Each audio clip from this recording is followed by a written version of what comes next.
Assalomu alaykum. Bugun sizlar bilan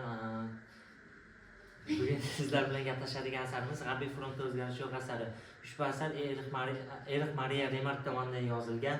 Erix Mariya Remark 1898-yilda dunyoga kelgan, 1970-yilda esa bu dunyodan ko'z yumgan.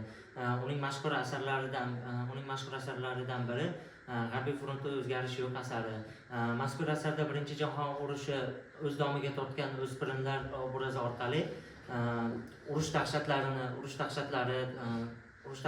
ko'zdan kechirgan, hayotdan yiroqlashgan va bolalik orzu umidlari chilparchin bo'lgan yoshlar haqida gap ketgan. Keyinchalik Ikkinchi jahon urushi boshlanishidan avval Gitler hokimiyat tepasiga keladi va hokimiyat tepasiga kelib Remarkni Germaniyani tark etishga majburlaydi va kitoblarini shahar ko'chalarida yoqib yuboradi.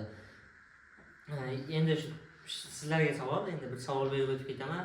Remarkni nega haydab yuborgan? Chunki oramizda bu kitobni mendan boshqa o'qiganlar ham bor-da.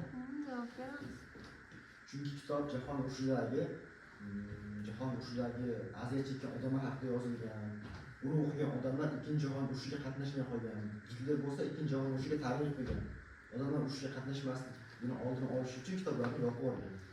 Albatta, chunki u fashizmni juda fosh etganda, fashizmni fosh etgan. Keyin asar chop etilishida juda tez tarqalgan. Atigi dastlabki 3 oyda u 500 ming nusxasi sotilib ketgan.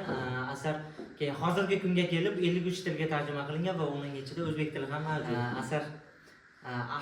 Asar kinofilm ham olingan, 2 kinofilm olingan. Ushbu asar 1930-yilda esa Oskar mukofotining eng yaxshi film hamda eng yaxshi rejissyor nominatsiyasini ham qo'lga kiritgan. Keyin asardan qisqa qilib aytib ketaman. Asar ushbu onoda ustozi tengdoshlari bilan, Remark tengdoshlari bilan ustozning balandparvoz gaplariga o'chib front ortiga boradi va front ortida tasavvur qilib bo'lmaydigan narsalarga guvoh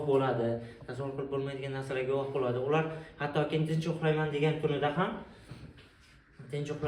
tunida ham mijja qoqmay kalamushlar bilan ham kurashib chiqqan kunlari bo'ladi. Demoqchi bo'lganim, bular o'sha payti eng oson deb bilgan ishi shu bo'ldi. Aytani jimirlatadigan narsalar bor-ku. Bo'ldi. Odam shunchalik ham tuban bo'lishi mumkinmi degan joylar.